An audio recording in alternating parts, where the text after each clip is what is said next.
We grow when we give. We grow when we give. We grow when we give. Nosotros crecemos cuando damos. We grow when we give. 与えるとき成長する。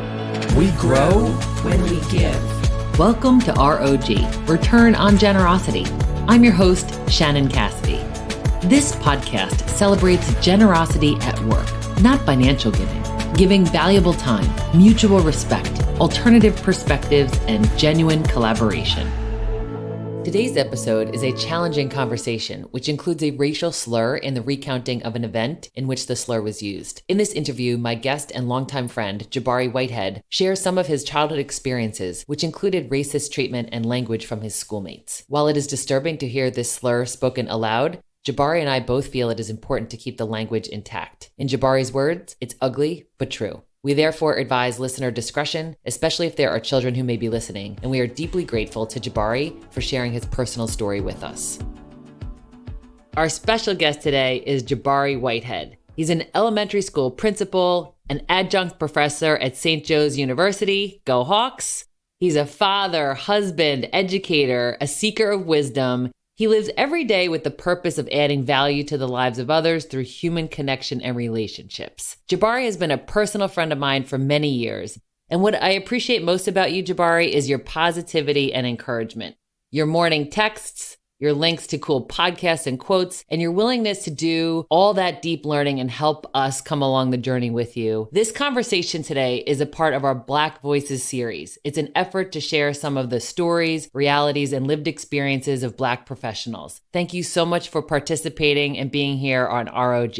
Jan, thank you so much for having me here today. I'm really looking forward to learning more from you, engaging in this topic, and to share your wisdom with our listeners. Like I said, I have the benefit of being a personal friend, so we get to share this more broadly today. So let's begin with you sharing your racial journey as a person of color. Well, and Shannon, thank you very much again, because every time we have conversations, over the years, it's an opportunity to reflect and grow. So this is awesome time today.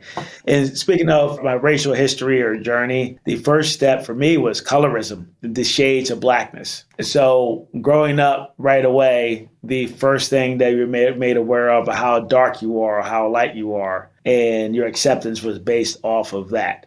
Some of that comes from the mindset from plantations. Some of that comes from a hierarchy that was created there. As you know, many of the African Americans in the North migrated from the South to the North, made the exodus. So some of that mindset still hung on, and it created power structure within the Black community. One of my memorable moments was the time I was actually in high school. And I'll never forget, there was a young lady in class who I happened to be looking in her direction. I wasn't looking at her for any kind of, and she was African American as well, but she happened to be lighter skin. And I was looking just up at the teacher at the board, what we're learning. And she turns around, and as soon as I was looking at her, and her first words out of her mouth was, "Oh no, you're too dark for me." So it's like, whoa. So it was just even with that. And then there's just I know my mother often spoke about how children in her family were treated differently by the older generation based off how light or dark their complexion was. So colorism played a large part, especially being worthy of love, whether or not if you were too dark, you didn't think you had any physical features that may have been attractive at any point in time to someone you may have liked growing up, or whether or not sometimes it even came down to how you were treated by your relatives who were supposed to love you, in terms of like which children were more favorable amongst of the three of us, myself, my two siblings, I'm the one of the darker complexion. So I actually had seen how my own siblings were treated differently in a better way in terms of in comparison. But again, it was a mindset that's passed down. And also when you're interacting in terms of colorism, when you're interacting with other people, according to, there's always commentary about how light or how dark your skin is. I remember when Avery was born and we were at a neighbor's house, there was a comment about they couldn't believe how light the child's skin was, even though because of how dark I am, how obviously Krista and I are in a racial relationship. So I think that was one of those pieces as well. And you see it reflected in movies, magazines, as what representation. So colorism was the first one. that I probably experienced. And then the idea of ethnic self-hatred that comes along with that. Growing up, because of the scales of blackness that we face, there was always this determination of how you were supposed to act, how you were supposed to look, how you're supposed to behave according to your complexion or color. So I think that is it still relevant today? Colorism is still relevant today. From my experience as a school administrator, from my experience as a teacher, you can hear the language even among children, high school kids today, who will tease each other about the color of their skin, how dark, how light, they are. And you can hear in the comedians' jokes, but it's still there. It's more acceptable today it's more acceptable today to be a darker complexion because you have more representation. I think there's more representation in terms of the celebrities, more representation in terms of professionals. So we're seeing that more, but for some reason it still holds strong today. My goodness, that is a heartbreaking component to racism and the way that people have been trained to think, and to think that children have been taught that level of judgment and scrutiny is just really devastating. So you talked about having negative attributes, self-hatred. You talked about colorism, and I wonder, how have those things affected you? I mean, you went to a private school growing up. I know you were one of few African Americans in that school. I mean, what was that like? Earlier on, it wasn't as bad because you're just a new kid. But once they start figuring you out, you start they start the language, or they become comfortable around you using their own language in terms of using in derogatory terms. The N-word will come up about another person or about you. The interesting one was when a classmate would call another student the N-word, but then was turn to you and say, well, you're not like them, which was very odd. We're the same thing, but that was a belief system because they had certain pictures in their head about what fits that bill. And so also the idea that you always were wondering how people felt about you all the time. So I describe it as the idea of, and I heard, it's not original for me, but I heard it described as swimming, like racism and bias is like swimming as a fish swimming in the ocean, because it's constantly around you. So you're not sure if your friends of the opposite color are really your friends, or do they really believe in you? Are they talking behind your back? What are they saying when they're away from you? What's going to happen when they become angry? And I think that, fortunate for me, I did, at least at home, have parents that put a lot of things in perspective and help me understand that, that we are not those things, that we're not the N-word, or we're not an ignorant person, that, that in many cases it refers back to religion, where my parents in their faith will always say we're beautifully and wonderfully made. So that kind of served as the reminder and helped us, at school. But it was still painful. It still hurt. And I think the fact is, when I was going through school at the high school level, having adults who were not allies or who didn't stand up for you when a classmate made derogatory remarks or took derogatory actions towards you became a sense of betrayal. And it could be a painful experience knowing that the adults you're supposed to care for you and trust, and you're supposed to trust them. So there was an example of where I'll never forget, where I was on the baseball field, on the softball field during a PE class in high school. And again, I was one of the only, and I remember that I was up to bat.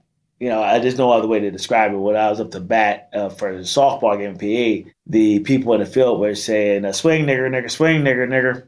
So I'm there, and I'm just holding it together, and I had, at that point, literally just had enough. And the only thing the teacher said at that time was "knock it off." So I had a whole infield of kids laughing and joining in on a chant. And the only thing the teacher at the time that was "knock it off, guys." And that was it. Now I'm a principal today, so we know the world is way different. There's consequences for that. I was also once forbidden by an administrator from dating the opposite race. I was once called into office because a parent was concerned and the administrator made me aware that I should not be, I'm not allowed or will not be allowed to date someone of opposite race or this girl in particular because of these particular concerns. So that was one. And then I also had just the commentary of coaches in the high school level about my complexion.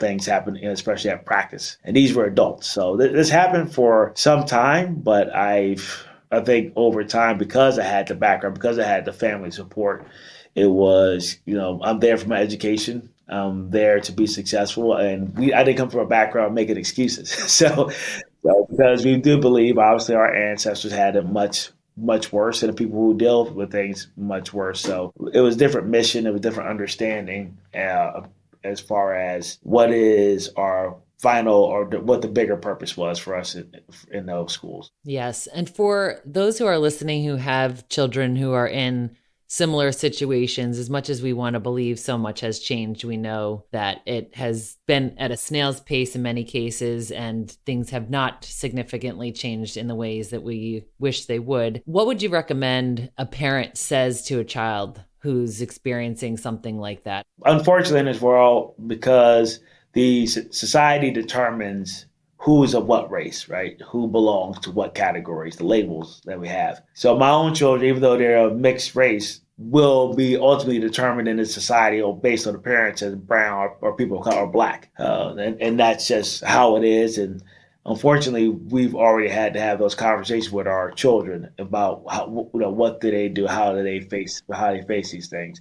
My son already had some commentary said towards him during a practice, and he handled it well, because we talk about a lot of what is your responses, what are things you say, how do you detract, or how do you diffuse the situation or lessen the impact. But we also have to acknowledge that it is hurtful, it is painful. I think we really can't tell children that it's get over it, be strong. It's one, acknowledging that these things will happen sooner or later, and we have to be prepared for it, and know and give them a sense for who they are, especially with children of color. One of the things that was so important as far as for people of color in our country is a loss of identity. And what I mean by that, because of our ancestry, because of the way we came about in this country and how things are structured, very few of us can trace our family tree back accurately to where, now there's African ancestry, there's 23andMe, there's all these other opportunities, but there's so much value in knowing the contributions of your people. What can you be proud of? What can you attach to your culture? What can you know about yourself? Something as simple as, in history class, the Italian, think about Rome. You can think about the Colosseum, the Roman Empire, the romanticization of all these different groups. If you're German or European, or even if you're one of the benefits of students who immigrate to our country now, say, for example, if a child's from India or African descent, they came from those countries directly. So they're able to trace back, to their roots immediately. And they have a strong sense of culture and a strong sense of community. And it doesn't have to be manufactured or built. They're not chasing down a Juneteenth or a Kwanzaa. They have identity that comes along with them. So for children, helping them know their history, helping them out of their history. I think it's important for me, with our children. There's a book called The Color of Water. And that one, I think McBride is the author. But in that book, we read that before our children were born. And it was so important that our children, even though they're brown in appearance, that they were able to be proud of both sides of who they are, their whole human self. Because, if we look beyond labels, inherently we're human beings. We're mammals. We belong to a broader universe. We belong to a greater power than what's before us. So having children see that and engulfing them and immersing them in great experience, and teaching our children about our collective humanity serves a greater purpose, so that they see where they belong and they grow a greater love for themselves. When we come back, Jabari shares about cultural taxation and some examples of what Black people have to think about, like where to put your wallet.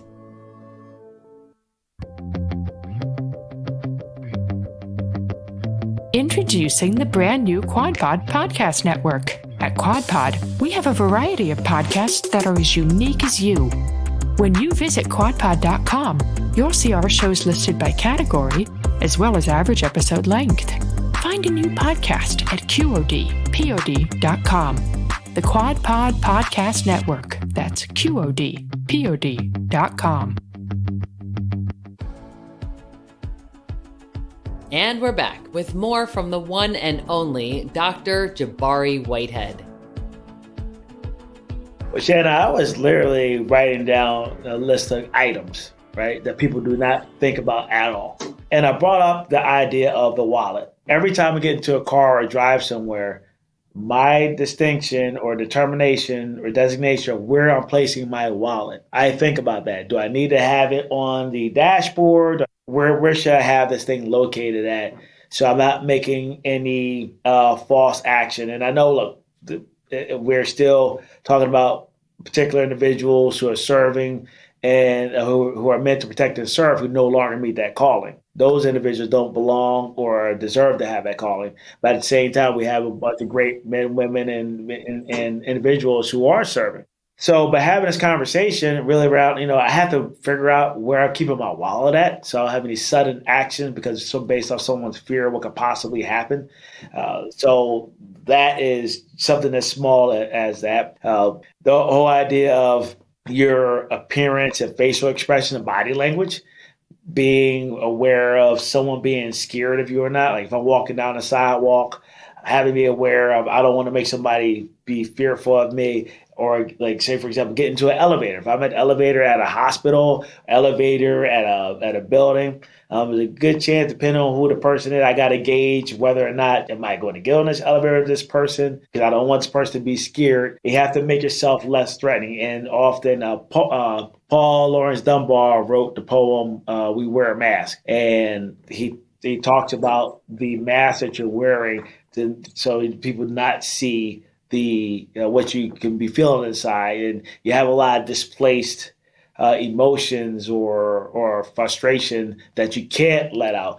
Dave Chappelle has a skit called where keeping it real goes wrong, and you always try to figure out what people are going to be wary of or how they're going to see. For me, one of the terms that used to come out over my professional career is intimidation. What are you intimidated by? And then some people are willing to say, but look at you. Like, okay, tell me more. Look at me how?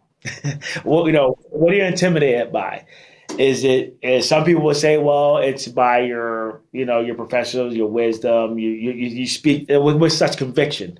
So, but that usually only comes about when I find out the person, underlying factors that seem more insecure about who they are.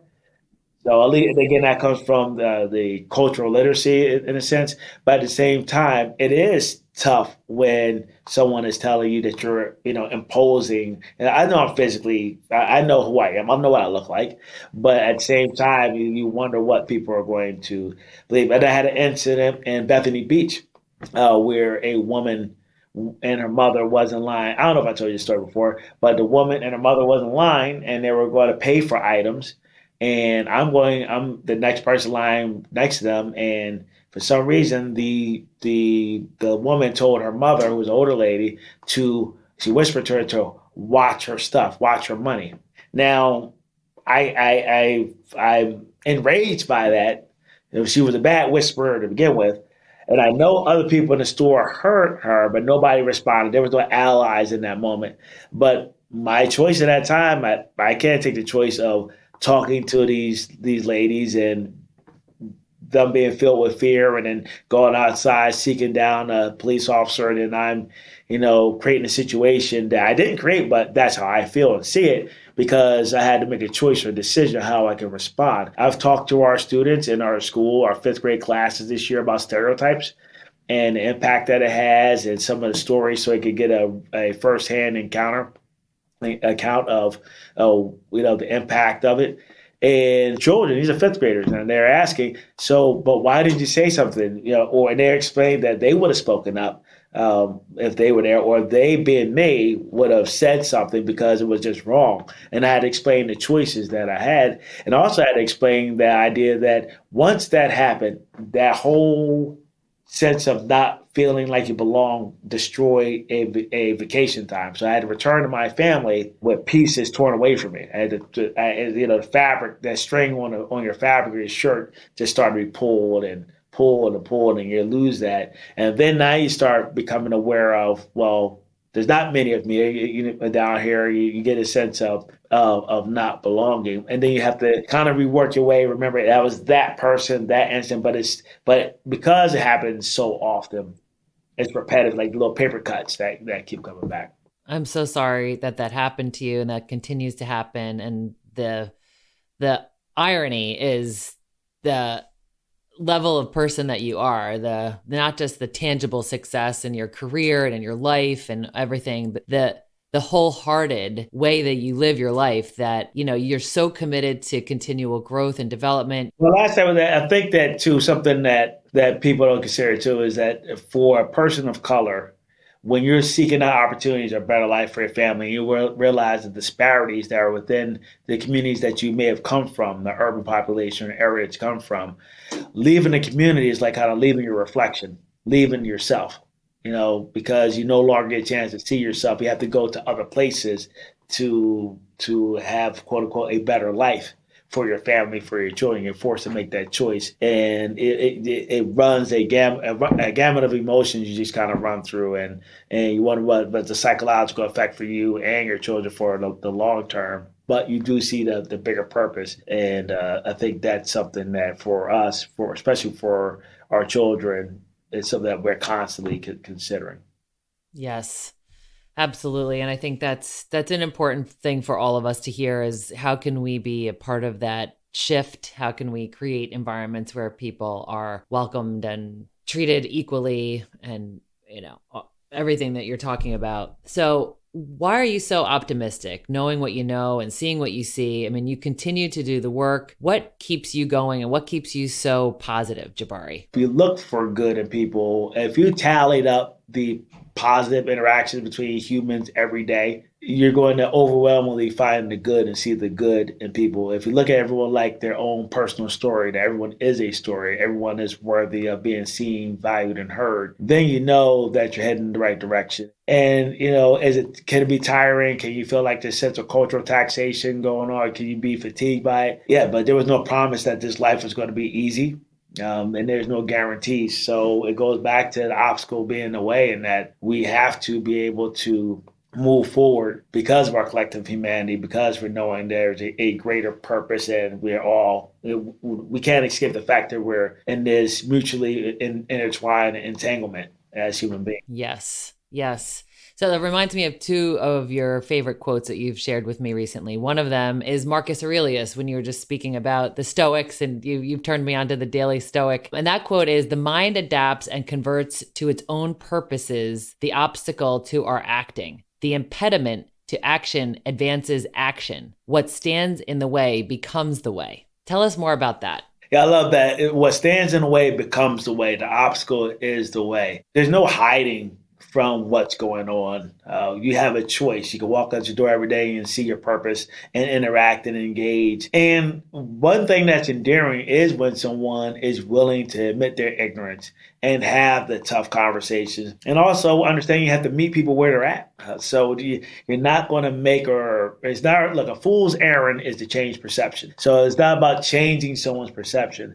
It's about giving them the example and have them make their own determination over time. But you can't do that because you have to have the courageous conversation. So at work, when I have, whether it's a teacher or an instructional aide or a parent who's struggling or who present a specific level of ignorance, I have opportunity to help shift that or provide evidence to them or a sense of urgency for them that they can't say they didn't have that before. They can't say that they didn't have opportunity to gain that wisdom or knowledge. And then talk about being uncomfortable. It was right after the George Floyd tragedy that I was invited, and there's no other way to put it, would be considered at that time the belly of the beast. Being invited to a roll call with a room full of police officers and knowing my history and being, still having my own discomfort, especially after seeing someone who looked like me being rolled up onto a stretcher and a lifeless body. But going into the belly of the beast and being able to talk and have conversations, and on multiple occasions, you have to be, who else is going to do it? So again, that is why, the obstacle is the way. We have to continue to work. I honor you for that courage and your willingness to share your truth, your story. So thank you for just being who you are in the world. You are a bright light. Well, thank you for the opportunity. I truly enjoyed it. And, I really hope that whoever said today resonates and can make a difference. So thank you very much, Anna.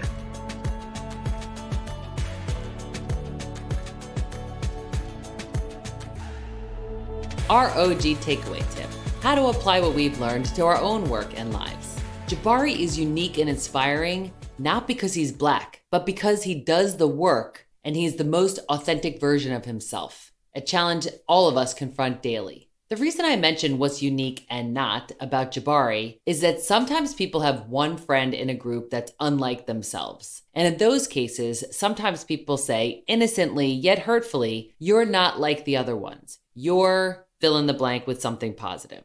And what you're saying to that person is, 1, when I first met you, I judged you as being these negative things. And 2, everyone else who looks like you are those negative things. Those sentiments are microaggressions and are all too common. It hurts at the core. Jabari is unlike any other because he's an original, just like you. Jabari taught us so many things. Let's double back on colorism, racism, intolerable behavior, pride, and cultural taxation. Colorism is acceptance based on how dark or how light you are. Colorism determines how worthy some people are of love. It can lead to self-hatred. Think about that. People are being judged by the color of their skin and the shade of the color. And it starts at home, each and every one of our homes. In a Time article titled "The Difference Between Racism and Colorism" said that it is not to say that the solution to solving our color problem as a country lies in the home, but that is precisely where the conversation should begin. From day one, parents of every color should begin to celebrate color differences in the human spectrum instead of praising one over the other, or even worse, pretending we're all the same.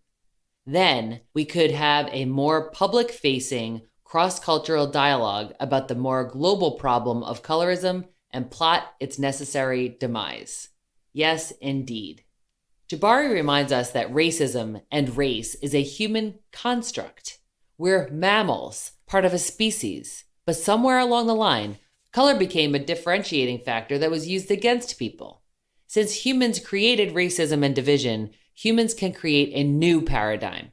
Want to be a generous leader? Believe this: the only race that people belong to is the human race.